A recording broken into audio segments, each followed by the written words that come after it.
অশান্তির কোপানলে মরিস না ধুকে ধুকে, আয় তোরা দিকে দিকে ছুটে আয়।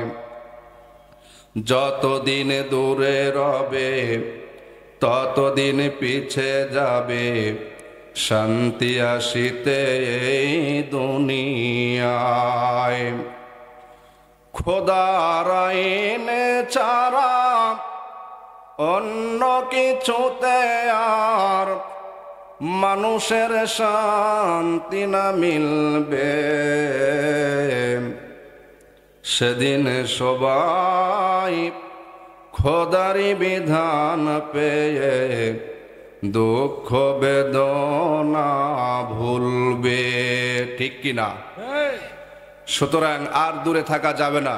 রাজশাহীবাসী যে যেখানে আছেন দ্রুত চলে আসেন। আমরা আজকে এইখানে কোরআনের সমাজ কায়েম হলে দেশটা কেমন লাগবে এর আঙ্গিকে কথা বলবো। আজকের আলোচনার টপিক হচ্ছে কোরআনের সমাজ কত সুন্দর। আলোচনার টপিক কি? কোরআনের সমাজ কত সুন্দর। বলেন তো বিষয় কি? কোরআনের সমাজ কত সুন্দর। আল্লাহ পাক যেন আমাদেরকে ধৈর্য ধরে বসার তৌফিক দান করেন এবং আমাকে কাঙ্ক্ষিত আশা অনুযায়ী আলোচনা উপস্থাপন করার তৌফিক দান করেন। সকলে বলে আমিন। সম্মানিত হাজরিন, কোরআন এমন একটা কিতাব যার মধ্যে নাই বলে কোনো শব্দ। রান্নাঘর থেকে নিয়ে শুরু করে বঙ্গভবন পর্যন্ত মানুষের জন্য যা দরকার সব আছে না নাই? যারা বলছে কোরআনের সাথে রাজনীতির কোনো সম্পর্ক নাই, বুঝতে হবে ওদের সাথে কোরআনের কোনো সম্পর্কই নাই। জোরে কোন ঠিক কিনা? সম্মানিত হাজরিন, কোরআন কমপ্লিট কোড অফ লাইফ। মানুষের জীবনে যা দরকার সব কিছু রব্বুল আলামিন এখানে কমপ্লিট ভাবে কোড করে দিয়েছেন। এখানে নাই এমন কিছু নাই। জোরে কোন ঠিক কিনা? সম্মানিত উপস্থিতি, আজ সারা পৃথিবীতে অশান্তির গ্লানি আগ্নেয়গিরির মতো যেন গ্রাস করে ফেলেছে। শান্তির নাগাল আর খুঁজে পাওয়া যাচ্ছে না। জোরে কোন ঠিক কিনা? পৃথিবীর সূচনা লগ্ন থেকে নিয়ে শুরু করে আজ পর্যন্ত চেষ্টার কম চলেনি শান্তি প্রতিষ্ঠা করার জন্য। বাংলাদেশ প্রতিষ্ঠার পর থেকে বিভিন্ন দল, বিভিন্ন মত, পালাবদল কম হয়নি, কিন্তু মানুষের শান্তি কেউ প্রতিষ্ঠা করতে আসলে যেই মলমে ঘা সারবে ওই মলমের সন্ধানই ওরা পায়নি। জোরে কোন ঠিক কিনা? এই মলমের খবর কারা জানে? আলেম ওলামা, মুসলমানেরা। জোরে কোন ঠিক কিনা? এই মেডিসিনের নাম হচ্ছে কোরআন। এখানে যতক্ষণ না আসবে, এখানে যতক্ষণ না হাত দেবে, ততক্ষণ পর্যন্ত এই রোগের ওষুধ খুঁজে পাওয়া যাবে না। জোরে কোন ঠিক কিনা? মুসলমান ভাইরা আমার, এই জন্য আল্লাহ রাব্বুল আলামিন বলেন, ইন্নাহু লাকুরআনুন কারীম। কোরআন হলো একটা সম্মানিত কিতাব। কোরআন একটা মহাগ্রন্থ। এই কোরআনের সম্মান যারা বুঝবে তারাও সম্মানিত হবে। এই কোরআনকে যারা ধরবে তারাও সম্মান পাবে। এই কোরআনকে যারা বুঝবে তারাও সম্মান পাবে। এই কোরআন এমন একটা কিতাব, ধরলেও সওয়াব, পড়লেও সওয়াব, আবার শুনলেও সওয়াব আছে না নাই? আপনি পড়তে জানেন না, আপনি শুধু কোরআনকে শুনবেন তাও সওয়াব। যিনি পড়তে জানেন তিনি পড়লে যে সওয়াব হবে, আপনি শুধু শুনবেন একই সওয়াব। কোন সুবহানাল্লাহ। আবার আপনি শুনতেও পারলেন না, শুধু মহব্বতের সহিত তাকালেন, তারপরে সওয়াব আছে না নাই? মুসলমান ভাইরা আমার, পৃথিবীতে তিনটা জিনিস আল্লাহ পাক দান করেছেন। কয়টা? তিনটা জিনিস আল্লাহ পাক জাতির জন্য উপহার দিয়েছেন। এই তিনটা জিনিসের দিকে তাকালেই গুনাহ মাফ করেন কে? এক নাম্বার হলো আপনার মা। এই মায়ের দিকে আপনি যদি নেক নজরে তাকান তাহলে গুনাহ মাফ করেন কে? আল্লাহ রসুল বললেন, কেউ যদি মায়ের দিকে একবার তাকায়, একবার তাকালে একটা কবুল হজের সওয়াব দেয় কে? সাহাবী জিজ্ঞেস করলেন, ইয়া রাসূলুল্লাহ, কেউ যদি দুইবার তাকায় তাহলে কি হবে? আল্লাহ রসুল বললেন, সাহাবী, কেউ যদি দুইবার তাকায় 2টা হজের সওয়াব পাবে। আবার বললেন, কেউ যদি 3বার তাকায় তাহলে কি হবে? আল্লাহ রসুল বললেন, 3টা কবুল হজের সওয়াব হয়ে যায়। সাহাবী বললেন, ইয়া রাসূলুল্লাহ, কেউ যদি 100 বার তাকায় তাহলে কি হবে? আল্লাহ রসুল বললেন, 100টা কবুল হজের সওয়াব আল্লাহ রাব্বুল আলামিন তাকে দান করে দেন। সুবহানাল্লাহ। তাকালেই সওয়াব আছে না নাই? আরেকটি হলো কাবা। আরেক জায়গার নাম কি? কাবা। ওখানে তাকালেই সওয়াব আছে না নাই? এইটা এমন একটা ঘর, এই ঘরে তাকালে সওয়াব হাজির হলো সওয়াব। এই ঘর এমন একটা ঘর, ধরলেও সওয়াব। জোরে কোন ঠিক কিনা? নামাজ পড়লেও সওয়াব আছে না নাই? মুসলমান ভাইরা আমার, কাবা ঘরে কেউ যদি হাজির হয়ে যায়, আল্লাহ রসুল বলছেন জীবনের সব গুনাহ মাফ করে দেন কে? 3 নাম্বার হলো কোরআন। কোরআন শুনলেও সওয়াব, ধরলেও সওয়াব। আবার আপনি শুনলেনও না, ধরলেনও না, শুধু তাকালেই সওয়াব আছে না নাই? জোরে কোন? এই কোরআনে তাকালেও সওয়াব। কি একটা আজব গ্রন্থ! এই কোরআনের সংস্পর্শে যারা আসে, পলেস্টার একটা কাপড় 5 টাকা গজ কেউ নেয় না, ঠিক কিনা? ওই কাপড় যদি এমনিতে পায়ের তলে পড়ে, কেউ তাকায় না, কেউ ছুঁয়েও দেখে না। কিন্তু কোরআনের সংস্পর্শে যখন আসে, ওই কাপড়টা যদি পায়ের তলে পড়ে, বুকে ধরে কিনা? বুকে ধরে, চুম্বন করে, মোহাব্বত করে, আর মন থেকে তওবা করে, আল্লাহ কোরআনের সাথে সংস্পর্শ আছে, আর কোনোদিন এরকম ভুল হবে না, ঠিক কিনা? মুসলমান ভাইরা আমার, এই কোরআনুল কারীম আল্লাহ রাব্বুল আলামিন বলেন, ইন্নাহু লাকুরআনুন কারীম।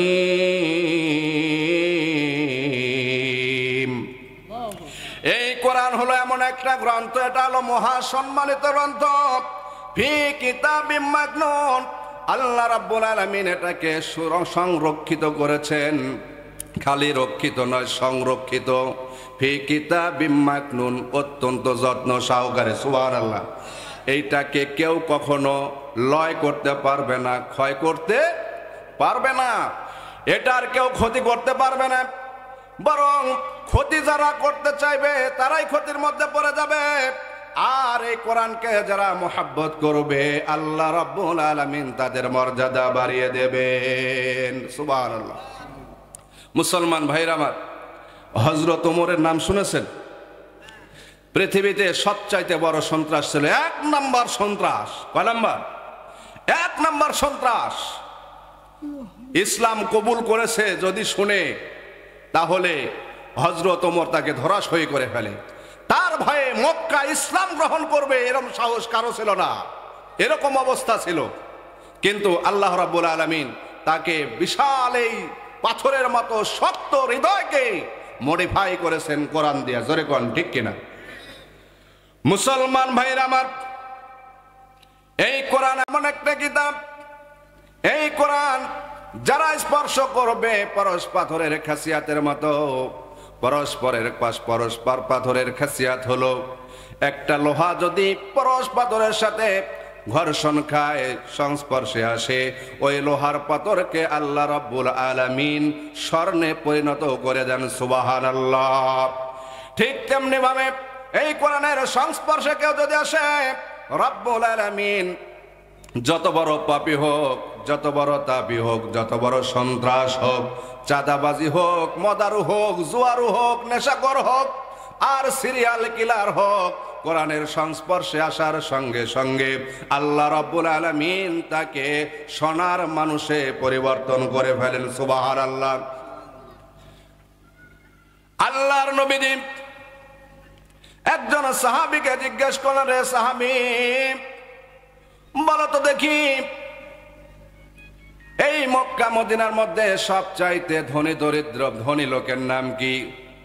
সাহাবী বললেন, ইয়া রাসূলুল্লাহ, আমার জানা নাই। আল্লাহ রসুল বললেন, তোমার কি অবস্থা বলো? বলছেন, ইয়া রাসূলুল্লাহ, আমার অবস্থা খুবই খারাপ। আমার বাড়ি নাই, গাড়ি নাই, ঘর নাই, বাড়ি নাই, টাকা করে কিচ্ছু নাই। আল্লাহ রসুল বললেন, তুমি কি সূরা ফাতিহা জানো? আল্লাহ রসুলকে বললেন, ইয়া রাসূলুল্লাহ, আমি সূরা ফাতিহা জানি। আল্লাহ রসুল বললেন, সাহাবী, তুমি কি সূরা ইখলাস জানো? সাহাবী বললেন, ইয়া রাসূলুল্লাহ, আমি সূরা ইখলাস জানি। নবী বললেন, রে জানো? বললেন, আমি সূরা কাফিরুন জানি। আল্লাহ রসুল বলেন, রে সাহাবী, তুমি কি আয়াতুল কুরসি জানো? বললেন, আমি আয়াতুল কুরসিও জানি। আল্লাহ রসুল বললেন, মক্কা এবং মদিনার মধ্যে তুমি সবচাইতে দামি। সুবহানাল্লাহ, সবচাইতে দামি। আল্লাহ রসুল বললেন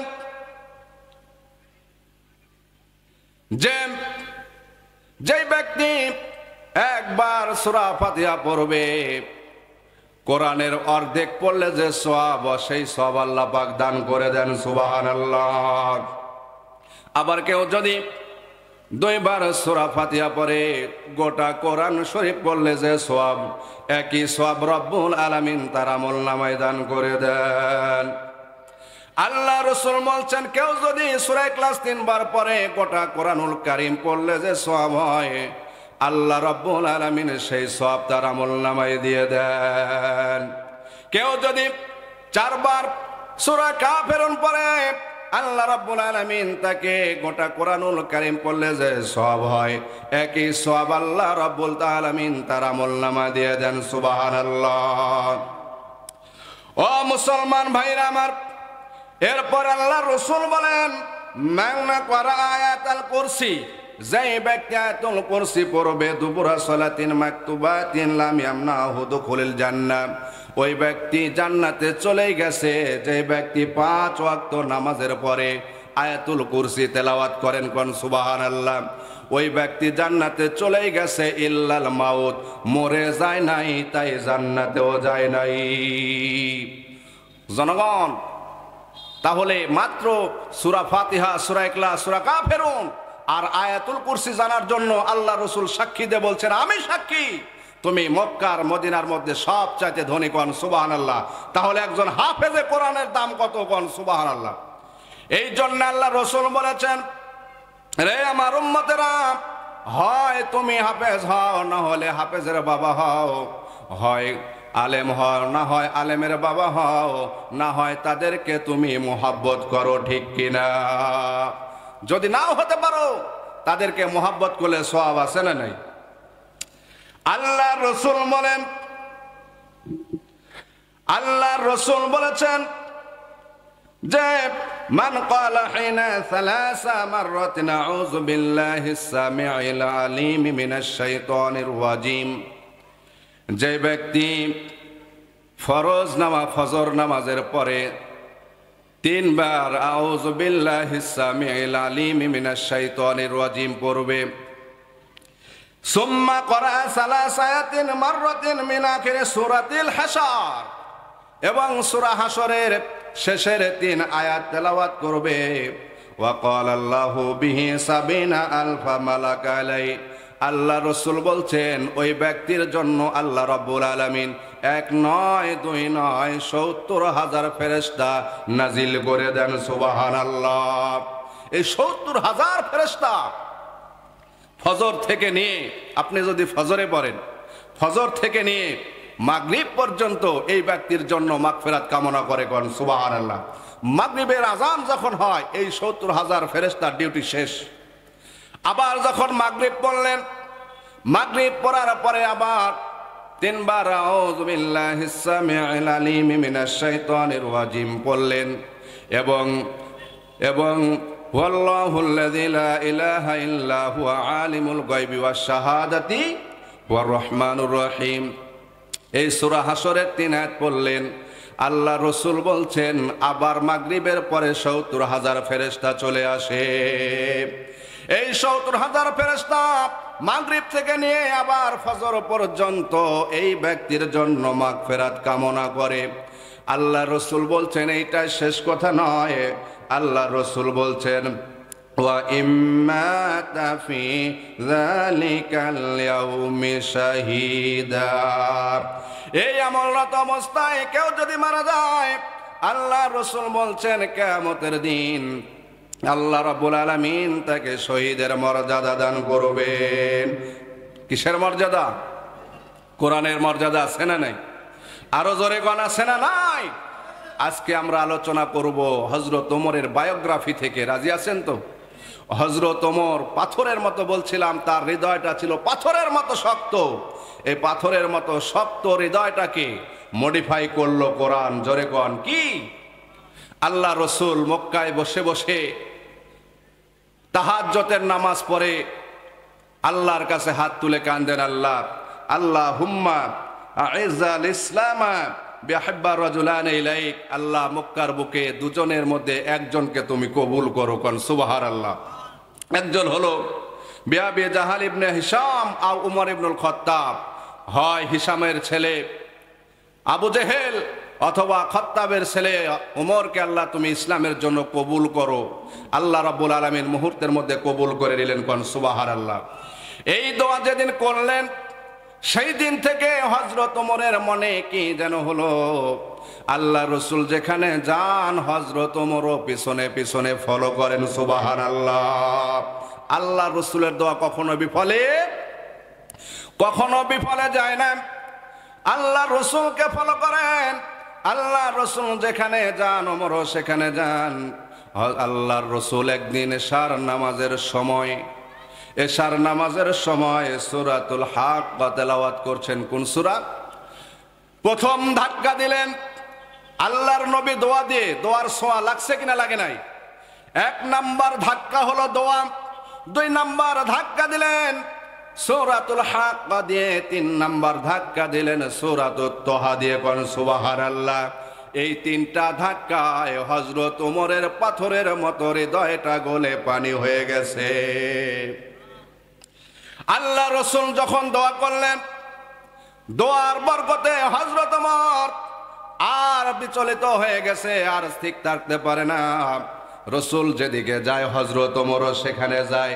গোপনে গোপনে রসুলকে ফলো করেন। কোন মারহাবা। এশার নামাজের পর আল্লাহ রসুল সূরাতুল হাক্কা তেলাওয়াত করছেন। হযরত ওমর রসুলের পেছনে দাঁড়িয়ে গেছেন। রসুল তেলাওয়াত করছেন আর হযরত ওমর দাঁড়িয়ে দাঁড়িয়ে দুলতেছে আর শুনতেছে। কোন সুবহানাল্লাহ। কোরআন শুনলেই মজা আছে না নাই? ও রাজশাহীবাসী, কোরআন শুনলেই মজা আছে। কোরআন শুনলেই আপনার হৃদয়ে যত পাপ আছে সব পাপ দূর করে দিবেন কে? মুসলমান ভাইরা আমার, ও রাজশাহীবাসীরা, আল্লাহর রসুল তার তো আমাদের মতো কণ্ঠ নয়। জোরে কোন ঠিক কিনা? আল্লাহর রসুলের কণ্ঠের যে ঝংকার, আল্লাহর রসুলের যে কণ্ঠের যে লহরী, আল্লাহর রসুলের কণ্ঠ তো সেই কণ্ঠ যার উপরে কোরআনুল কারীম নাজিল হয়ে গেছে। কোন ঠিক কিনা? আল্লাহর রসুল প্রাণ ছেড়ে দিয়ে কোরআনুল কারীম তেলাওয়াত করছেন আর হযরত ওমর সেখানে দাঁড়িয়ে এইভাবে দুলতেছেন আর কোরআন শুনছেন। কোন সুবহানাল্লাহ। এত বড় কাফের ওমর কোরআন শুনে আর আমরা মুসলমান হয়ে রাস্তাঘাটে দাঁড়িয়ে থাকি। ও মুসলমান, কোরআনের দোহাই দিয়ে বলছি, যে যেখানে আছেন এক্ষুনি চলে আসেন। আপনি যদি এই আলোচনা শোনার পরে এখনো রাস্তায় দাঁড়িয়ে থাকেন, কোরআন কিন্তু কাল হাসরের মাঠে আপনার বিপক্ষে দাঁড়িয়ে যাবে। ঠিক কিনা? ও আল্লাহর গোলামেরা, আল্লাহ রসুল কোরআন তেলাওয়াত করে আর হযরত ওমর দাঁড়িয়ে দাঁড়িয়ে কোরআন শোনে আর দুলতে থাকে। আল্লাহ রসুল বলছেন, আল্লাহ হাক্কা মাল হাক্কা ওয়া মা আদরাকা মাল হাক্কা। ও মুসলমান ভাইরা, এইভাবে যখন তেলাওয়াত করে আর হযরত ওমর দাঁড়িয়ে দাঁড়িয়ে শোনেন, এক পর্যায়ে হযরত ওমর চিন্তা করলেন, এত সুন্দর মজার তেলাওয়াত, এত সুন্দর মিল, এত সুন্দর নান্দনিক, এত সুন্দর শব্দগুচ্ছ, এত সুন্দর তেলাওয়াত কোন মানুষ দিতে পারে না। আসলে এটা যিনি রচনা করেছেন তিনি অবশ্যই একজন বড় কবি হবেন। কি হবেন? একজন বড় কবি হবেন। যখনই মনে মনে চিন্তা করছেন হয়তো এটা অবশ্যই বড় কোনো কবি হবেন, আল্লাহর রাসূল তখন তেলাওয়াত করছেন, ওয়ামা হুয়া বিকাউলি শাইরিন কালিলাম মা তুমিনুন।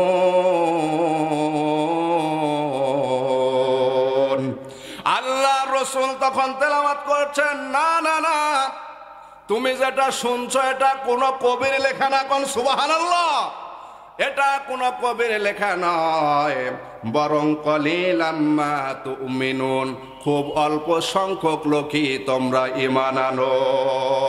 হযরত ওমর আশ্চর্য হয়ে গেলেন, রাসূল তেলাওয়াত করছেন, আমি আছি পিছনে, আমি যে ভাবলাম এটা কবির লেখা, রাসূল শুনলো কি করে, কোন সুবহানাল্লাহ।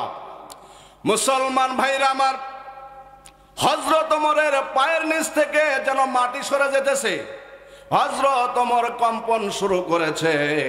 এরপর চিন্তা করছেন, না না না, এটা হয়তো কবির লেখা না, অবশ্যই এটা কোনো গণকের কথা হবে, কারণ আমি যে পেছন থেকে মনে মনে কল্পনা করতেছি এটা গণক ছাড়া কেউ টের পাবে না।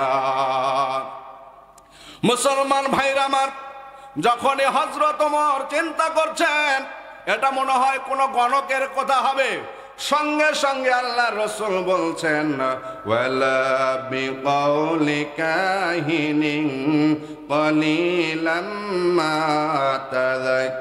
তাযাক্কারুন। আল্লাহর রাসূল এই তেলাওয়াত করলেন, না না না, এইটা কোনো গণকের কথা নয়, তোমরা অল্প সংখ্যক লোকই তার থেকে উপদেশ গ্রহণ করো। হযরত ওমর আশ্চর্য হয়ে গেলেন, কি ব্যাপার?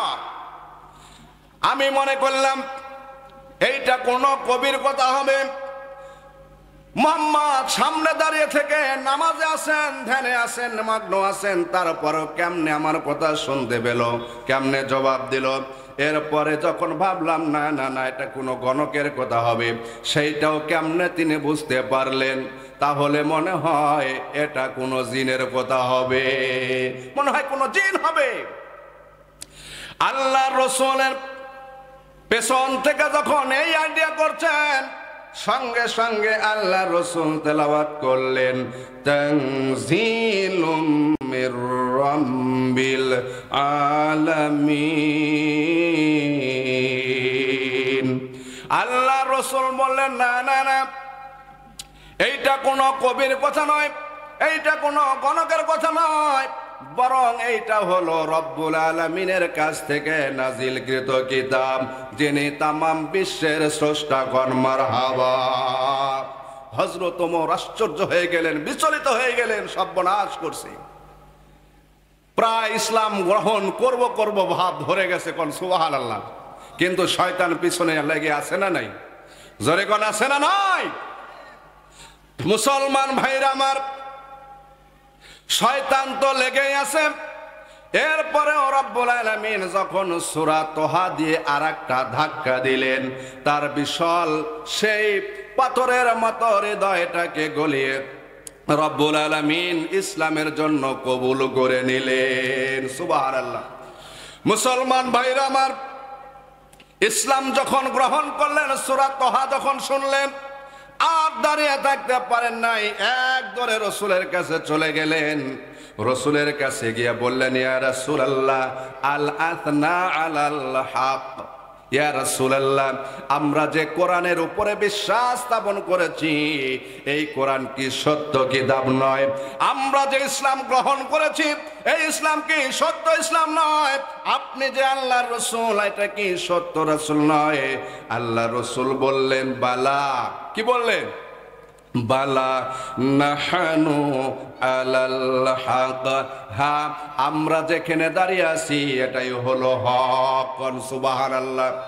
আল্লাহ রাসূলকে হযরত ওমর বললেন, ইয়া রাসূলুল্লাহ, আমরা যদি সত্যের পথে থাকি, আমরা যদি হকের পথে থাকি, তাহলে আর গোপনে ইসলাম হবে না। আজ থেকে ইসলাম মাঠে ময়দানে প্রকাশ্যে হবে। কোন মারহাবা। আর গোপনে নয়, জোরে কোন ঠিক কিনা? এতদিন ছিলাম গোপনে, 1 নয় 2 নয় 17টা বছর গোপনে ছিলাম, আর গোপনে থাকতে রাজি নাই। জোরে কোন ঠিক কিনা?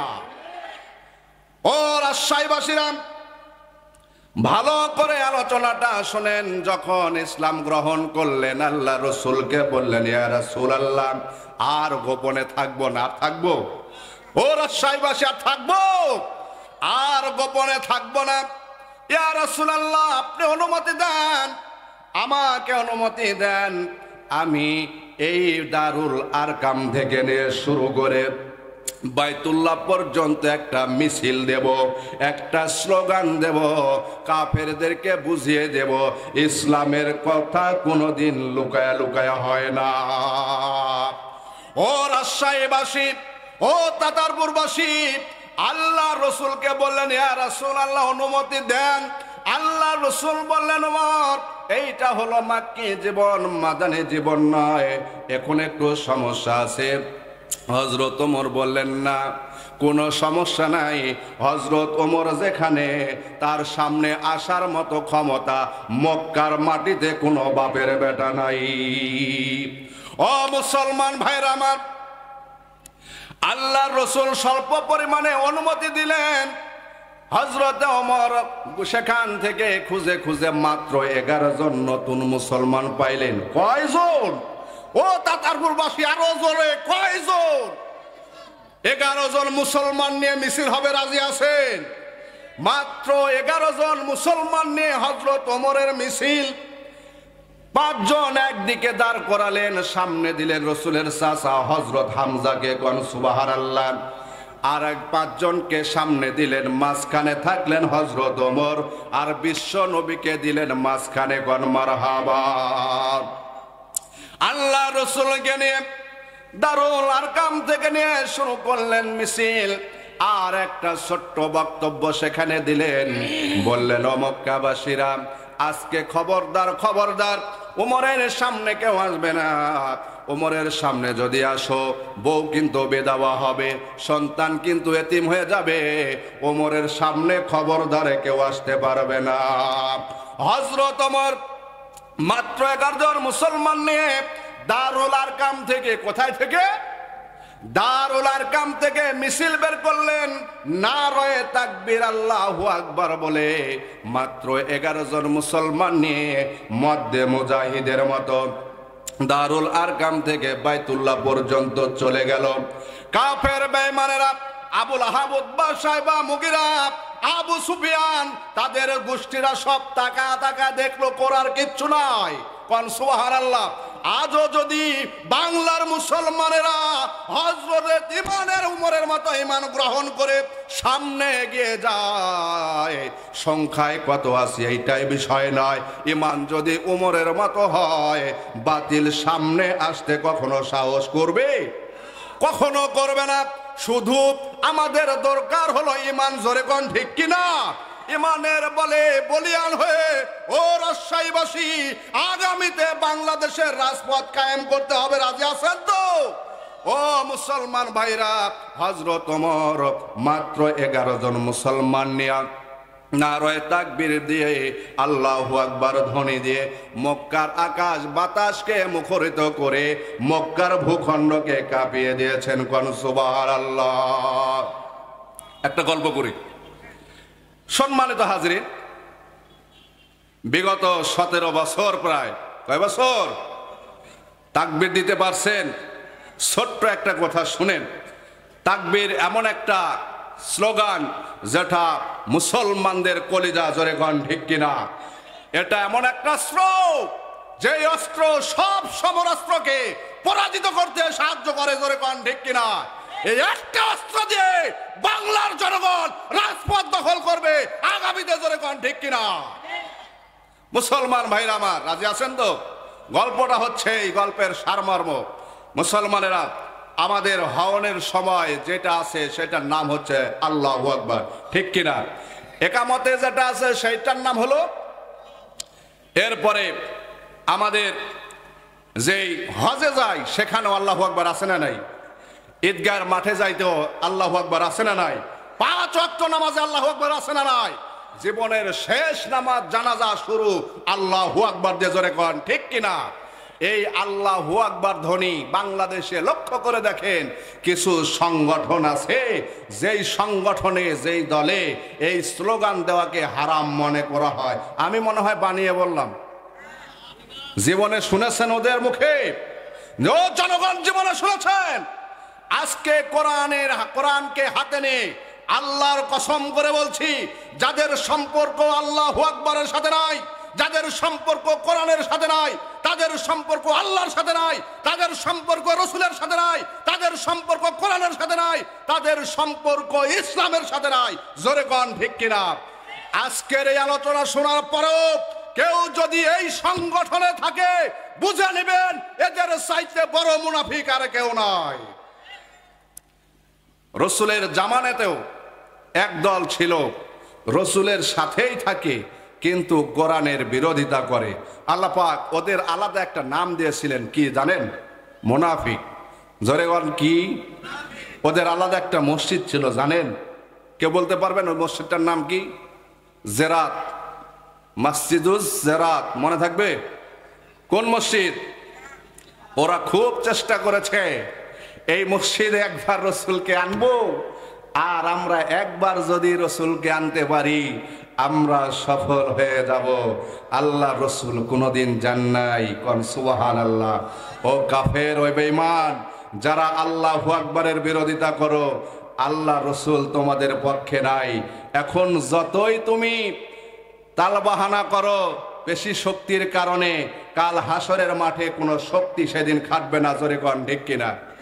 সম্মানিত উপস্থিতি, আজকের আলোচনার বিষয় আমি যেটা বলছিলাম সেটা হচ্ছে কোরআনের সমাজ কত সুন্দর। জোরে কোন ঠিক কিনা? হযরত ওমর ইসলাম গ্রহণ করলেন, এখন কোরআনের সমাজের সুশীতল ছায়ার তলে মানুষ আসতে থাকবে। কোন মারহাবা। এখন কোরআনের সমাজ কায়েম হবে ইনশাআল্লাহ। মুসলমান ভাইরা আমার, বিশ্ব নবী কিছুদিন পরে মদিনায় গিয়ে ইসলামী রাষ্ট্র গঠন করলেন। কোন মারহাবা। আর একটু চিৎকার দিয়ে কোন মারহাবা। আল্লাহ রসুল যখন মদিনায় গেলেন, মদিনায় যাওয়ার পরে ইসলামী রাষ্ট্র গঠন করলেন। ইসলামী রাষ্ট্র গঠন করার পরে আল্লাহ রসুল যখন বাজারে যান, বাজারে যাওয়ার সময় চিৎকার মেরে গরিব অসহায় বিধবাদের বাড়ির দিয়ে সামনে দিয়ে যান, আর বলেন কার বাজার লাগবে আমার কাছে আসো, আমি বাজার করে এনে দিব। কোন সুবহানাল্লাহ। এরকম রাষ্ট্রনায়ক আর কোথাও পাওয়া যাবে? আরো জোরে কোন পাওয়া যাবে? আল্লাহ রসুলের কাছে মা ফাতেমা, কলেজার টুকরা রসুলের একমাত্র কন্যা। জোরে কোন ঠিক কিনা? মা ফাতেমা এসে আল্লাহ রসুলকে বলছেন, ইয়া রাসূলুল্লাহ, এই যে আমার দুইখানা হাত দেখেন, আমি রশি দিয়া কূপ থেকে বালতি দিয়া পানি উঠাইতে উঠাইতে আমার হাতের চামড়া আর নাই, আমার হাতের চামড়া গুলো যেন উঠে গেছে, দুইটি হাত এখন গোশতের টুকরো। ইয়া রাসূলুল্লাহ, আব্বাজান, আমি জাতা দিয়ে আটা পিষতে পিষতে হাতের চামড়াগুলো শেষ হয়ে গেছে, আমার হাতে আর গোশত টুকরো হয়ে গেছে, চামড়া বলতে কিচ্ছু নাই। নবীজি দয়া করে আমার জন্য একটা দাসীর ব্যবস্থা করে দেন। আল্লাহ রসুল বললেন, মা ফাতেমা, এখনো অমুক গোত্রের কাছে আমি খাবার পৌঁছাতে পারি নাই, এখনো অমুক গোত্রের মধ্যে চিকিৎসার ব্যবস্থা করতে পারি নাই, অনেক গোত্র এখনো না খেয়ে বসে আছে, আমি কেমনে তোমার জন্য দাসীর ব্যবস্থা করি? কোন সুবহানাল্লাহ। এই হলো রাষ্ট্রনায়ক। জোরে কোন ঠিক কিনা? আর এখন যদি একজন মেম্বার হয়, টিসিবির তেল ভর্তি থাকে খাট। জোরে কোন ঠিক কিনা? আল্লাহ রসুল বলছেন, মা ফাতেমা, আমি তোমার জন্য দাসীর কোনো ব্যবস্থা করতে পারবো না। ও ফাতেমা, বরং তুমি প্রত্যেক ফরজ নামাজের পর 33 বার সুবহানাল্লাহ, 33 বার আলহামদুলিল্লাহ, 34 বার আল্লাহু আকবার তেলাওয়াত করো। জান্নাতের মধ্যে আল্লাহ রাব্বুল আলামিন তোমার জন্য দাসীর ব্যবস্থা করে দিবেন। সুবহানাল্লাহ। আল্লাহ রসুল পৃথিবী থেকে চলে গেলেন। এইবার প্রেসিডেন্ট হলেন হযরত আবু বকর। কোন সুবহানাল্লাহ। হযরত আবু বকর যখন প্রেসিডেন্ট হলেন, হযরত আবু বকরের কাছে তার ছেলে বায়না ধরেছে, আব্বাজান আমাকে মিষ্টি খাওয়ার জন্য একটা ব্যবস্থা করে দেন। প্রতিবেশীরা মিষ্টি খায়, আমরা প্রেসিডেন্টের ছেলে, আমাদের পরিবার মন্ত্রী পরিবার, ঠিক কিনা?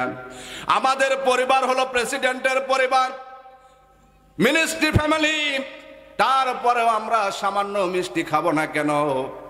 হযরতে আবু বকর বললেন, আমাদের কাছে অবশিষ্ট কোনো টাকা থাকে না বাবা, মিষ্টির কথা ভুলে যাও, জান্নাতের মধ্যে আল্লাহ রাব্বুল আলামিন মিষ্টির ব্যবস্থা করবেন। সুবহানাল্লাহ। হযরত আবু বকর যখন, হযরত আবু বকর রাষ্ট্রপ্রধান আর হযরত ওমর হলেন প্রধান বিচারপতি, কোন মারহাবা। হযরত নয় 12টা মাস চলে গেছে, এখন পর্যন্ত একটা বিচারও হযরত ওমরের কাছে আসে নাই। হযরত ওমরের কাছে একটা বিচার আসে নাই। হযরত ওমর হযরত আবু বকরের কাছে এসে বলতেছেন, ভাই আবু বকর, আপনি প্রেসিডেন্ট, আর দয়া করে আপনি যে চাকরি আমাকে দিয়েছেন এই চাকরি আমি করব না, এই চাকরি আমি করব না। যেই চাকরিতে বেতন আছে কিন্তু কাজ নাই, এমন চাকরি আমি হযরত ওমর করতে পারি না। কোন সুবহানাল্লাহ। কি রাষ্ট্র! ইয়া আবু বকর, যেই কাজে বেতন আছে কিন্তু কাজ নাই, ওই চাকরি করব না, দয়া করে আমাকে কাজ দেন, না হলে চাকরি করব না। হযরত আবু বকর বললেন, ঠিক আছে আমি তোমার ব্যবস্থা করতেছি। একটা কাগজ ধরা দিলেন, মদিনার সব অসহায় দরিদ্র মানুষদের জন্য খেদমত করার জন্য অনেক লোকের নাম সেখানে লিপিবদ্ধ করা হযরত ওমরের কাছে দেওয়া হলো। হযরত ওমর তালিকাটা পড়ে দেখলেন মদিনার খুব নিকটেই একজন বুড়ি মায়ের ঠিকানা সেখানে দেওয়া আছে। বুড়িমাটা হলো অন্ধ, তার ছেলে নাই, পুত নাই, স্বামী নাই, অন্ধ মহিলা, অচল মহিলা, তার জন্য এই খেদমতের ডিউটি পড়েছে। হযরত ওমর এশার সময় এই তালিকাটা দেখলেন, চিন্তা করলেন আগামীকাল ইশরাক পরে আমি সেখানে চলে যাব। কোন সুবহানাল্লাহ। ইশরাক পরে বুড়িমার বাড়িতে চলে গেলেন। বুড়িমাকে গিয়ে বললেন, আসসালামু আলাইকা ইয়া আহলাল বাইত, রে ঘরের মালিক, আপনার উপরে আল্লাহর শান্তি বর্ষিত হোক, অনুমতি দিলে আমি আপনার ঘরে আসতে চাই। মহিলা অনুমতি দিলেন, ঘরের ভেতরে গেলেন। ঘরের ভেতরে গিয়ে মহিলাকে বললেন, মা, ও মা, আপনার কি কাজ আছে বলেন, সব কাজগুলো করে দেব। কি রান্না করা লাগবে বলেন, আমি নিজের হাতে রান্না করে আপনাকে খাইয়ে দেব। ও মুসলমান ভাইরা আমার, বুড়িমা বলতেছেন, আপনি কে আমি জানি না, তোমার আগে আরেকজন এসেছিল একটু আগেই, সে আমার ঘরের সব কাজ করে দিয়ে গেছে। বাবা, তুমি একটু দেরি করে ফেলেছো। হযরত ওমর পরের দিন ফজর শেষ করে চলে আসলেন, এসে আবার বুড়িমাকে অনুমতি চেয়ে ঘরে ঢুকলেন। ঘরে ঢুকে জিজ্ঞেস করলেন, মা কি কাজ আছে আমাকে বলেন। বললেন, বাবা আজকেও দেরি করে ফেলেছো, একটু আগেই কে যেন এসে আমার সব কাজ করে দিয়ে গেছে। মুসলমান ভাইরা আমার, হযরত ওমর চিন্তা করলেন, ইশরাকের সময় আসলাম তাও পাইলাম না, ফজর পরে আসলাম তাও পেলাম না, আগামী কাল তাহাজ্জুদ পরে চলে আসব, চান্স আমাকে নিতেই হবে।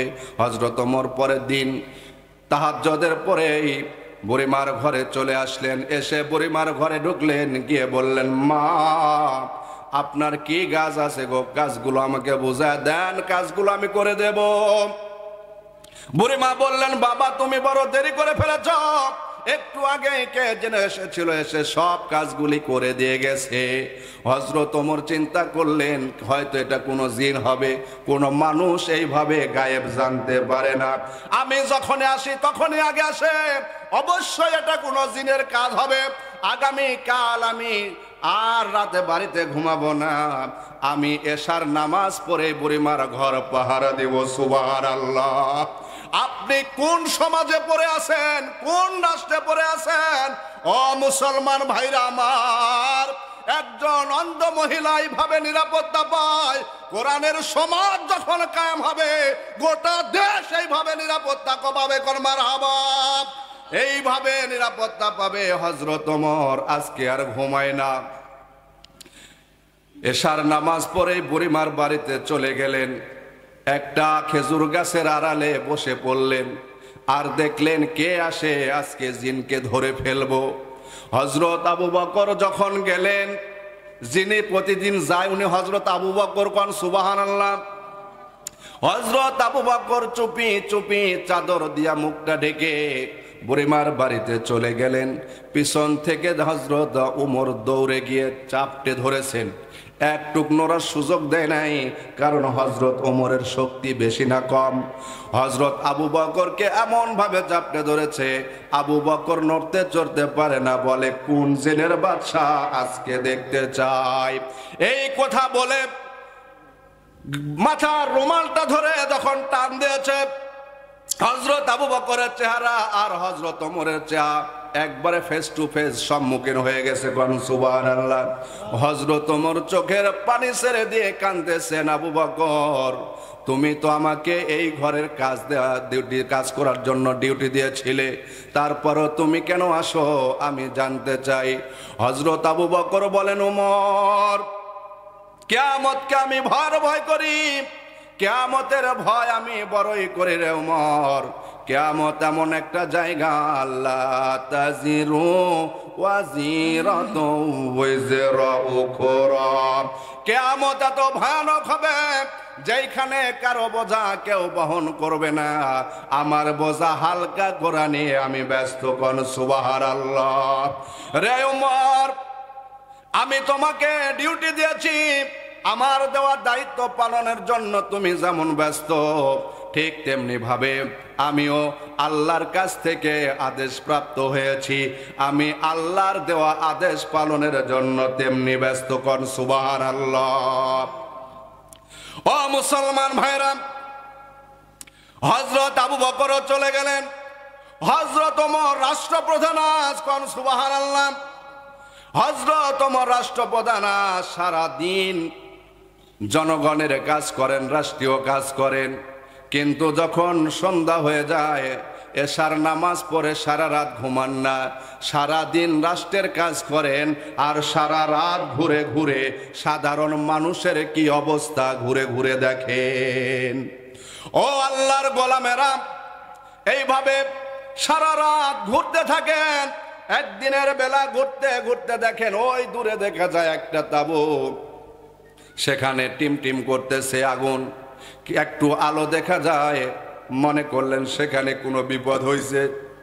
হযরত ওমর সেখানে চলে গেলেন, সেখানে গিয়ে দেখলেন দুইটা সন্তান হাউমাউ করে কাঁদতেছে না, বলতেছে মা খাবার দাও, খাবার দাও, আজকে 3টা দিন হয়ে গেল খাবার পাই নাই। তুমি বলেছিলে ইহুদি রাষ্ট্রে খাবার নাই, মুসলিম রাষ্ট্রে যদি যাও, মুসলিম রাষ্ট্র হলো হযরত ওমরের রাষ্ট্র, সেখানে গেলেই খাবার পাবে, কিন্তু 3টা দিন হয়ে গেল খাবার তো পেলাম না। হযরত ওমর থরথর করে কাঁপা শুরু করলেন, আর চিন্তা করলেন আল্লাহ কাল হাসরের মাঠে আমি যখন তোমার দরবারে যাব কি জবাব দেব, এই লোকগুলোতে এখনো অভুক্ত। আল্লাহর নবীর সাহাবী হযরত ওমর বললেন, আসসালামু আলাইকুম ইয়া আহলাল বাইত, ও ঘরের মালিক অনুমতি দাও, তোমার ঘরে আমি ঢুকতে চাই। অনুমতি পেলেন, ঘরের মধ্যে ঢুকে গেলেন। ঘরের মধ্যে ঢুকে দেখলেন যে ওই একটা পাতিলের মধ্যে কিছু পাথর দিয়েছে। কি দিয়েছে? কিছু পাথর দিয়েছে, আর চুলায় আগুন দিয়ে আগুন জ্বালাচ্ছে। ছেলেরা খাবার দাও, খাবার বলে দাও বলে চিৎকার করছে। হযরত ওমর মাকে জিজ্ঞেস করলেন, মা, মা হয়ে কেমনে এত বড় প্রতারণা আপনি করছেন? কি প্রতারণা আপনি করলেন? মা বলছেন উপায় নাই, 3 দিন থেকে কিচ্ছু খায় নাই, বাচ্চাদের পেটেও কিছু যায় নাই। আজকে আমি উপায়হীন হয়ে বাচ্চাদের সঙ্গে প্রতারণা করছি, বাচ্চাদেরকে বোঝাচ্ছি খাবার হইলেই খাবার দেব, রান্না চড়িয়ে দিয়েছি। ও হযরত ওমর চোখের পানি ছেড়ে দিয়ে বলছেন, মা আপনি অনুমতি দেন, আপনি যদি অনুমতি দেন আমি অল্প সময়ের মধ্যে আপনাদের খাবারের বন্দোবস্ত করবো ইনশাআল্লাহ। মহিলা বলছে, হলে তো ভালোই হয়, আপনি যান আমাদের জন্য দ্রুত খাবার আনেন। হযরত ওমর এক দর মেরে একবারে বাইতুল মাল চলে গেলেন। বাইতুল মালের দরজাটা হযরত আসলামের দ্বারা খুলে নিলেন। খুলে নিয়ে হযরত ওমর যে কি পাগল হয়েছে, বস্তার মধ্যে দুই হাতে বস্তাটা লোড করতে থাকেন। আর হযরত আসলাম দ্বারা দেখেন কি ব্যাপার, হযরত ওমরের যত ব্যস্ততা আমার জীবনে এত ব্যস্ত হতে দেখি নাই। দুই হাত দিয়ে খেজুর তুলে, ময়দা তুলে, আটা তুলে হযরত আসলাম জিজ্ঞেস করতেছেন, ইয়া আমিরাল মুমিনিন, এত ব্যস্ত কেন? বলছেন, কথা বলো না, হাসরের দিন বড় বিপদ। মুসলমান ভাইরা আমার, দুই হাতে যা পাইলেন বস্তার মধ্যে উঠায়া হযরত ওমর বস্তাটা নিজেই কাঁধে উঠাতে যায়।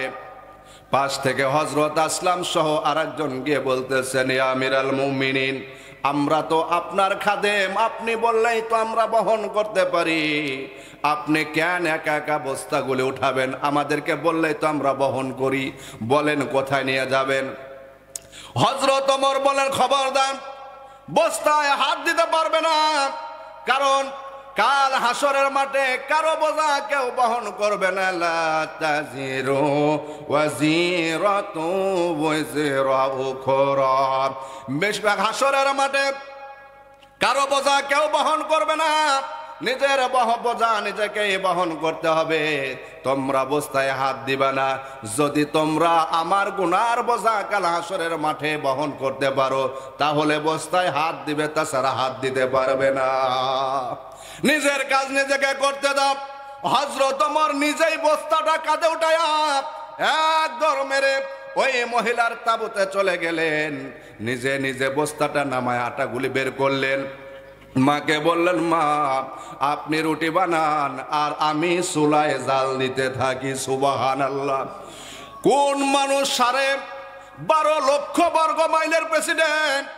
সাধারণ কোনো কথা না, জোরে কোন ঠিক কিনা? 12.5 লক্ষ বর্গ মাইলের প্রেসিডেন্ট, অর্থ জাহানের প্রেসিডেন্ট হযরত ওমর বলছেন, আমি চুলায় জাল দেব, আপনি রুটি বানান। দুইজনে মিলে কাজটা করি। বাচ্চারা বড় ক্ষুধার্তগণ। সুবহানাল্লাহ।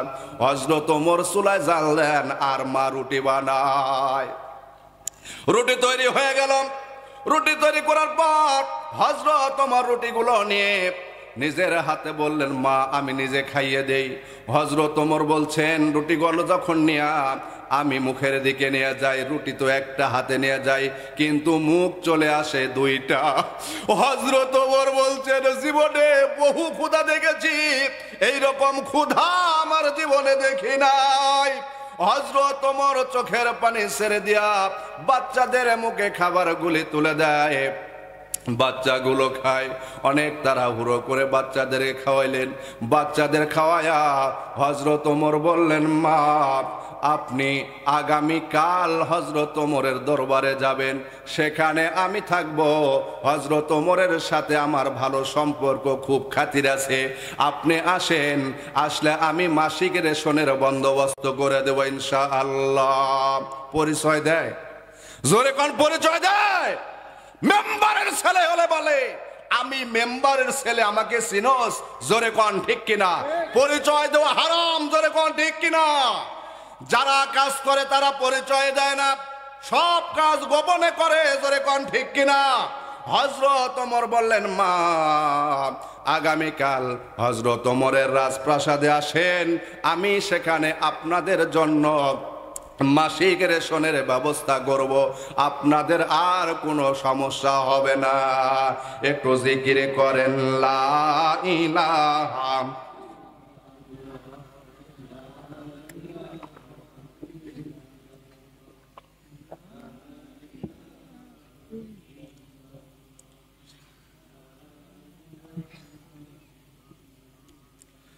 লা ইলাহা ইল্লাল্লাহু মুহাম্মাদুর রাসূলুল্লাহ। ভাইজানেরা আমার, সুতরাং এই কোরআনের সমাজ বিনির্মাণ হোক, এটা কি আপনারা চান? এটা যদি চান তাহলে কোরআনের যত জায়গা আছে, যেগুলো জায়গা থেকে কোরআনের ছাত্ররা তৈরি হয়, এগুলোকে সংরক্ষণ করার দায়িত্ব কার? জোরে কোন কার? আল্লাহর। কোরআনের ফ্যাক্টরি, যেখানে কোরআনের ছাত্ররা কোরআনকে হেফজ করে, কোরআনকে আলিঙ্গন করে, কোরআনকে বুকে ধারণ করে, কোরআনের প্রচার চলে, প্রসার চলে যেখান থেকে, সেইখানের নাম কি? এগুলো হেফাজত করবে কারা? এগুলো সংস্কার করবে কে? মুসলমান ভাইরা আমার, এই কোরআনকে যদি ভালোবাসেন তাহলে কোরআন যেখানে প্রচার হয়, যেই ঘর থেকে প্রসার হয়, ওই ঘরগুলো আমাদেরকে হেফাজত করা লাগবে। জোরে কোন ঠিক কিনা? ওই ঘরগুলো যদি ঠিক থাকে, কোরআনও আগামীতে কায়েম হবে। জোরে কোন ঠিক কিনা? কারণ এখান থেকে কোরআনের ধারক আর বাহকগুলো বের হয়ে যায়। মুসলমান ভাইরা আমার, আল্লাহ রাব্বুল আলামিন বলেন, ফামান তাবিয়া হুদায়া ফালা খাউফুন আলাইহিম ওয়ালা হুম ইয়াহজানুন। আল্লাহ রাব্বুল আলামিন বলেন, তোমরা যদি এই কোরআনকে আঁকড়ে ধরতে পারো, আর কোরআনকে যদি আঁকড়ে ধরে কোরআনের সমাজ কায়েম করতে পারো, কোরআন দিয়ে যদি জীবন গড়তে পারো, যেই ব্যক্তি, যেই পরিবার, যে সমাজ, রাষ্ট্র কোরআনকে ধরে নেবে, ওই সমাজ, ওই রাষ্ট্রটা সুন্দর হয়ে যাবে। কোন সুবহানাল্লাহ। আল্লাহ রাব্বুল আলামিন বলেন, ফালা খাউফুন আলাইহিম ওয়ালা হুম ইয়াহজানুন। তাদের কোনো চিন্তা নাই, তাদের কোনো ভয় নাই, কারণ ইন্নাহু লাকুরআনুন কারীম। কোরআন একটা সম্মানিত কিতাব। এই কিতাবের সংস্পর্শে যারা আসবে তারাই সম্মান পাবে। কোন সুবহানাল্লাহ। মাদ্রাসায় যারা পড়ে তারাও সম্মানিত হয়। জোরে কোন ঠিক কিনা? এই যে মুহাদ্দিস আসাদুজ্জামান নুরী আপনাদের সামনে আজকে কথা বলছে, যে সম্মানটা পেয়েছে, এই সম্মান আমার না কোরআনের? সিলকার দিয়ে বলতে হবে আমার না কোরআনের। কোরআন থেকে কথা বলি বলেই আপনারা আমাকে এখানে ডেকেছেন, আমার কথাগুলি শুনেন ঠিক কিনা? মুসলমান ভাইরা আমার, এই কোরআনের ছাত্র তৈরি করতে হবে। যেখানে ছাত্র তৈরি হয়, কোরআনের সমাজ তৈরির জন্য যেখানে আমাদের ফ্যাক্টরির মতো কাজ করে, ওই জায়গাগুলোকে সমুন্নত করব। রাজি আছেন? করলে আপনার দাম বাড়বে। কোরআনকে যদি মহব্বত করেন, কোরআনের মাদ্রাসাকে যদি মহব্বত করেন, দাম কমবে না বাড়বে। হযরত বেলালের চেহারা সব চাইতে খারাপ ছিল। জোরে কোন ঠিক কিনা? কোনো সাইজ ছিল? ঠোঁটগুলো মোটা, চুলগুলো উস্কো খুস্কো, দাঁতগুলো ময়লা, নাক একেবারে মোটা, নাক একেবারে মোটা। মানুষ দেখলে মনে করে এটা কোনো দানব হবে, এটা কি হবে, দেখলেই ভয় করে। কুৎসিত চেহারা, বিশাল কালো মানুষ, বিশাল মোটা মানুষ, দেখলেই মনে করে এটা কোনো রাতের অন্ধকারে যদি আপনি দেখেন, ভয় পেয়ে সেখানে ছুট দিবেন, আপনি থাকতে পারবেন না। এরকম একটা চেহারার মানুষ। কিন্তু কোরআনুল কারীম যখন গ্রহণ করলেন, তখনই সম্মান বাড়িয়ে দিল কে? মুসলমান ভাইরা আমার, কোরআনুল কারীম যখন গ্রহণ করলেন, ইন্নাহু লাকুরআনুন কারীম, এই কোরআনুল কারীমের মর্যাদায় হযরত বেলালও মর্যাদা পেয়ে গেলেন। সুবহানাল্লাহ। একটু জিকির করেন লা ইলাহা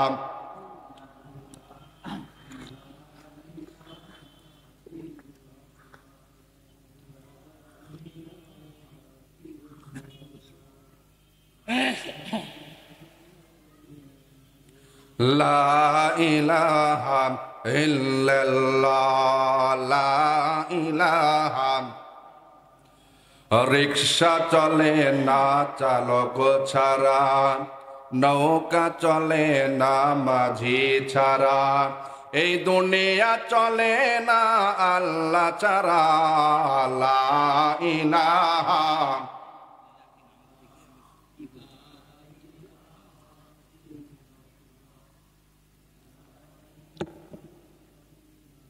লা ইলাহা ইল্লাল্লাহু মুহাম্মাদুর রাসূলুল্লাহ। মুসলমান ভাইরা আমার, হযরত বেলাল ইসলাম যখন গ্রহণ করলেন, দেখেন কোত্থেকে কোথায় আসলেন।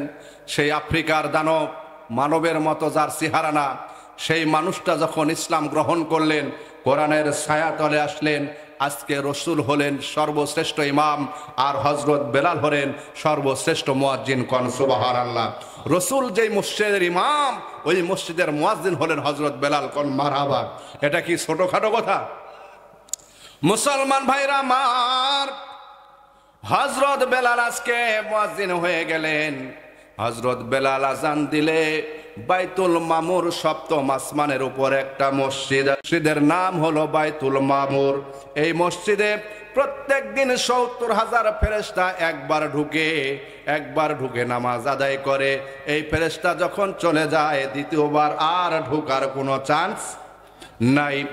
এইভাবে করে হযরত বেলাল যখন আজান দেয়, ওই বাইতুল মামুর পর্যন্ত আজানের ধ্বনি চলে যায়, আল্লাহর আরশে আজিম পর্যন্ত হযরত বেলালের আজানের ধ্বনি পৌঁছে যায়। সম্মান হলো কোরআনের, জোরে কোন কার? সম্মান হলো কোরআনের। হযরতে বেলাল যেমন মুয়াজ্জিন, যার আজানে বাইতুল মামুরে আজান হয়। কোথায়? যার আজানে বাইতুল মামুরেও আজান হয়, বাইতুল মামুরে নামাজ হয়, ফেরেশতাদের নামাজ। কোন মারহাবা। মুসলমান ভাইরা আমার, ঘটনাক্রমে সাহাবীরা আল্লাহ রসুলের কাছে নালিশ করলেন, ইয়া রাসূলুল্লাহ, আমরার বেলালের আজান শুনতে চাই না। হযরত বেলাল চেহারায় খারাপ, হযরত বেলালের কণ্ঠ খারাপ, আজান যখন দেয় উচ্চারণ সঠিকভাবে হয় না, অনেকটা তোতলা। এই তোতলা আজান ভালো লাগে না, আপনি নতুন কোন মুয়াজ্জিন আমাদের জন্য নিয়োগ করেন। জোরালো আবদার হলো। আল্লাহ রসুল তাদের আবদারকে কবুল করলেন। নেশার সময় সিদ্ধান্ত হলো, আগামী কাল থেকে আর বেলাল আজান দেবে না। ও বেলাল, কাল থেকে তুমি আজান দিবে না, ফজর থেকে আজান দিবে নতুন মুয়াজ্জিন। হযরত বেলালের মনটা বড় খারাপ। এশার নামাজের পর সব সাহাবী বাড়িতে চলে যায়, আর হযরত বেলাল মসজিদের নববীর কর্নারে বসে সারা রাত কান্দে আর নালিশ দেয় কার কাছে? দুনিয়ায় যারা মজলুম তারা কারো কাছে নালিশ দেয় না। আজকে সব আছে, কোরআনের মাহফিলে যখন আসি তখনই মনে হয় কি যেন নাই। জোরে কোন ঠিক কিনা? সব আছে কিন্তু কোরআনের পাখি আজকে নাই। এই কোরআনের পাখিকে ১ নয় ২ নয় ১৩টা বছর ৪ দেয়ালের মধ্যে টর্চার করেছে ওরা। এই ১৩টা বছর টর্চার করেছে, কারো কাছে নালিশ দেয় না। নালিশ দেয় কার কাছে? বসে বসে তাহাজ্জুদের নামাজ পড়ে আর আল্লাহর কাছে হাত তুলে দোয়া করে, আল্লাহ, যেই কোরআনের জন্য আমি এই কারাগারে বন্দী হয়েছি, যাদের জুলুমের শিকার হয়েছি, তাদেরকে তুমি এই শাস্তিটা দিও। দিয়েছে কিনা? দিয়েছে কিনা? তোমরা মনে করেছো এক সাইদিকে হত্যা করেছি আর কোরআনের মাহফিল বন্ধ হয়ে যাবে? হয় নাই। মুসলমান ভাইরা, আমাদের অনেক রাহাবাদেরকে তোমরা ফাঁসি দিয়ে হত্যা করেছো। ও মুসলমানেরা, এরা তো ফাঁসিতে হত্যা হয় নাই, এরা সব শহীদ হয়ে গেছে। যখন ফাঁসির মঞ্চে নিয়ে যাওয়া হয়, আমরা দেখেছি এক একটা মধ্যে মুজাহিদ যখন যায় মনে হয় মঞ্চে বক্তৃতা দিতে যাচ্ছে। সুবহানাল্লাহ। চেহারা দেখলে কোনো ভয় নাই, কোনো কণ্ঠ নাই, এতটুকু কোনো ভ্রু কঞ্চিত নাই। মধ্যে মুজাহিদ। আমরা যেমন স্টেজে আসি বক্তৃতা দেওয়ার জন্যে, ওই সব আল্লাহর প্রেমিকেরা, আল্লাহর ওলিরা ফাঁসির রশিকে গলায় ধারণ করার জন্য এইভাবে ফাঁসির মঞ্চে গিয়ে যায়। ফাঁসির রশিকে এইভাবে ধরে চুমু খায় আর বলে, ও ফাঁসির রশি, বহুদিনের আকাঙ্ক্ষা, বহুদিনের আশা, শহীদ হব, আজকে তোর দ্বারা সেই আকাঙ্ক্ষা আমার পূরণ হবে। ফাঁসির রশিকে চুম্বন খেয়ে বলে, ফাঁসির রশি, আজকে তোর মাধ্যমে আমি জান্নাতুল ফেরদাউস আল্লাহর সঙ্গে সাক্ষাৎ করব। কোন সুবহানাল্লাহ। কাফের বেঈমানেরা ইমানকে নষ্ট করার জন্য অনেকবার প্রস্তাব দিয়েছে যে রাষ্ট্রপতির কাছে ক্ষমা ভিক্ষা চাও, তোমার প্রাণ ভিক্ষা দেওয়া হবে, তোমাকে মাফ করে দেওয়া হবে। আল্লাহর মুজাহিদেরা কারো কাছে নত স্বীকার করে নাই, ঠিক কিনা? ফাঁসির মঞ্চে গিয়ে নিজের আনন্দের সাথে ফাঁসির রশিকে গলায় ঝুলিয়ে নিয়েছে, কিন্তু কাফেরদের সাথে কোনোদিন মাথা নত করে নাই। জোরে কোন ঠিক কিনা? ইন্নাল্লাযীনা ক্বালু রাব্বুনাল্লাহ সুম্মা ইসতাকামু তাতানাজ্জালু আলাইহিমুল মালায়েকা আল্লা তাখাফু ওয়া লা তাহজানু ওয়া আবশিরু বিল জান্নাহ। কোন মারহাবা? যারা কোরআনকে একবার বুকে ধারণ করেছে ওরা কাউকে পরোয়া করে না। কোন সুবহানাল্লাহ? ওরা এক আল্লাহকে রব বলে মেনে নিয়েছে, আর কারো কাছে মাথা নত করে না। সুম্মা ইসতাকামু, এই রবের পথের উপরে অটল আর অবিচল থাকবে। ফাঁসির মঞ্চে যাবে কিন্তু মাথা নত করবে না।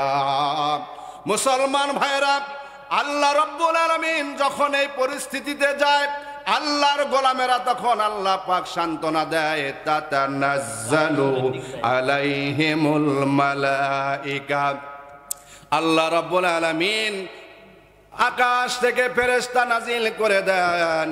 ওই ফেরেশতারা এসে মাথায় এইভাবে হাত বুলায় আর বলে, আল্লাহ তাখাফু ওয়ালা তাহজানু, ভয়ও নাই, চিন্তাও নাই, ওয়াবশিরু বিল জান্নাত, আপনার সামনে এই যে জান্নাত নিয়ে চলে এসেছি। কোন সুবহানাল্লাহ? ও মুসলমান ভাইরা, মুসলমানেরা যখন বিপদে পড়ে, আল্লাহ রাব্বুল আলামিন এই ফাঁসির মঞ্চ নামক মঞ্চ যখন আসে, যখন কাফের বেঈমানেরা এদেরকে হত্যার পরিকল্পনা করে, এরা ভয় পায়। এরা ভয় পায় না, কারণ ওই ফেরেশতারা তখন সামনে জান্নাতুল ফেরদাউস নিয়ে হাজির হয়ে যায়। বলে ভয় নাই, কোনো চিন্তা নাই, এখানে শহীদ হবে আর জান্নাতুল ফেরদাউসে চলে আসবে। কোন সুবহানাল্লাহ? এই জন্য কোনো ভয় নাই, কোনো ডর নাই। ওরা হাসতে হাসতে ফাঁসির দড়িকে গলায় পরিয়ে নেয়। কোন সুবহানাল্লাহ?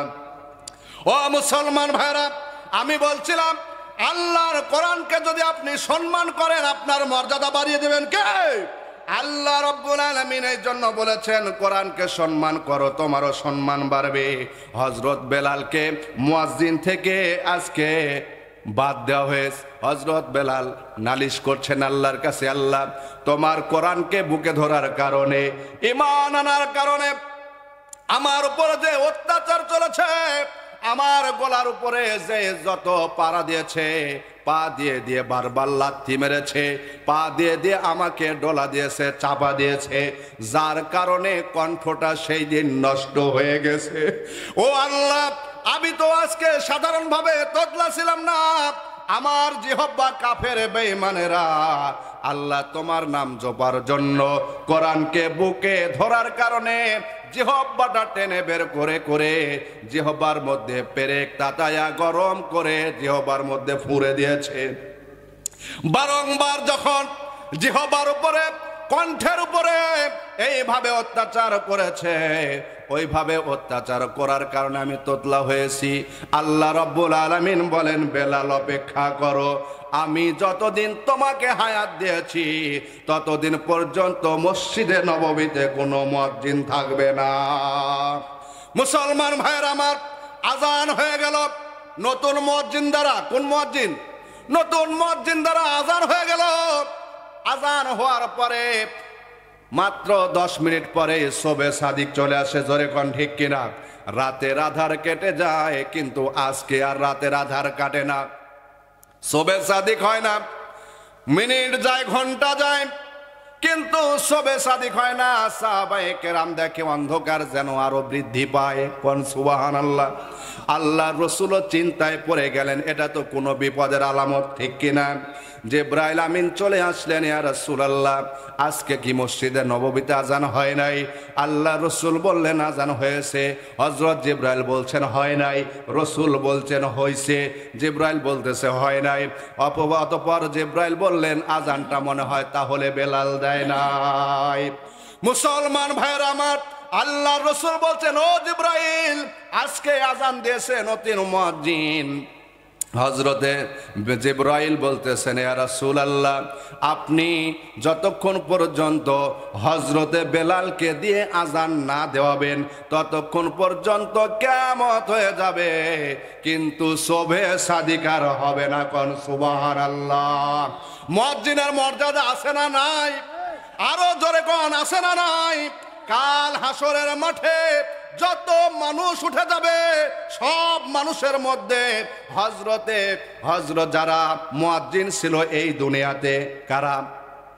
যারা 5 ওয়াক্ত আজান দেয়, হাইয়া আলাস সালাহ, নামাজের দিকে ডাকে, তাদের গলা সেই দিন সবচাইতে উঁচু হয়ে যাবে। কোন সুবহানাল্লাহ। প্রত্যেকটি মুয়াজ্জিনের গলা সেদিন উঁচু হয়ে যাবে। সুতরাং মুয়াজ্জিনের মর্যাদা আছে না নাই? মর্যাদা পাইল কি জন্যে? কোরআনের জন্য। জোরে কোন ঠিক কিনা? এই কোরআনের যে সব মাদ্রাসা আছে যেখান থেকে কোরআনের ছাত্ররা তৈরি হয়, আসাদুজ্জামান নুরি তৈরি হয়, আল্লামা দেলোয়ার হোসেন সাইদি তৈরি হয়, যেখান থেকে মিজানুর রহমান আজহারি তৈরি হয়, ওই প্রতিষ্ঠানকে আমরা সমুন্নত করতে চাই। রাজি আছেন? আল্লাহ রসুল বলেছেন যেই ব্যক্তি দান করে ওই ব্যক্তি জান্নাতের নিকটবর্তী হয়। কোন সুবহানাল্লাহ। সেই ব্যক্তি জান্নাতের নিকটবর্তী হয় আর মানুষের সাথে তার সম্পর্ক ভালো থাকে। আল্লাহ রাব্বুল আলামিন মানুষের মধ্যে তার সম্মান বাড়ায় দেয়, জাহান্নাম দূরে সরায় দেয়। আর যে ব্যক্তি দান করে না ওই ব্যক্তির কাছে জাহান্নাম চলে আসে। কি আসে?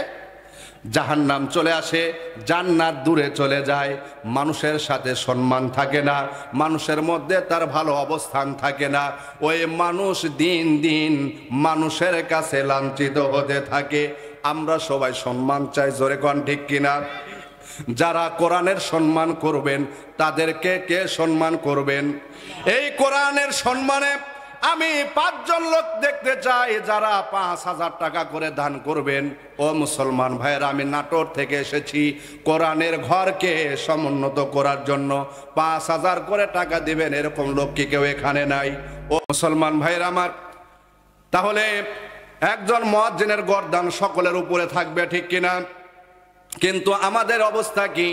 একজন মুয়াজ্জিন, সে হলো মুয়াজ্জিন, ওই হলো খাদেম, ওই হলো সুইপার। আছে না নাই?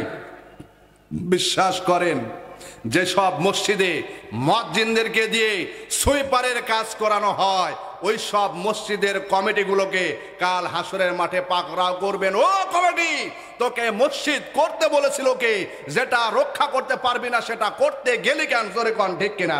আপনার অ্যাবিলিটি যদি না থাকে মসজিদ এত করার দরকার নাই। মসজিদ হবে মসজিদের মতো, সেখানে ইমাম হবে আলাদা, মুয়াজ্জিন হবে আলাদা, খাদেম হবে আলাদা। জোরে কোন ঠিক কিনা? মুসলমান ভাইয়ের আমার, ওসমান গনি 500 টাকা দান করেছেন, আল্লাহ পাক যেন কবুল করেন। জোরে কোন আমিন। সুতরাং ভাই, আমরা ইসলামকে গোড়া থেকে টুটি চেপে ধরেছি, ঠিক কিনা? গোড়া থেকে টুটি চেপে ধরেছি। ইমামের বেতন নাই, মুয়াজ্জিনের বেতন নাই, আবার সুইপারের কাজ করাই। মুয়াজ্জিনকে দিয়ে যে রাষ্ট্রে মুয়াজ্জিনকে দিয়ে পায়খানা সাফ করানো হয়, ওই রাষ্ট্রে কোনোদিন ইসলাম কায়েম হতে পারে না। জোরে কোন ঠিক কিনা? আজকে আমি ঘোষণা দিয়ে গেলাম রাজশাহীবাসী, এই রাজশাহীতে যে সব মসজিদ আছে সেই মসজিদগুলোকে আপনারা এমন ভাবে কোয়ালিফিকেশন করুন যেখানে মুয়াজ্জিন থাকবে মুয়াজ্জিনের মতো, খাদেম হবে না। জোরে কোন ঠিক কিনা? সকলের সুস্বাস্থ্য কামনা করে নিজের জন্য দোয়া চেয়ে আমি আমার বক্তব্য এখানে শেষ করছি। আসসালামু আলাইকুম ওয়া রাহমাতুল্লাহি ওয়া বারাকাতুহু।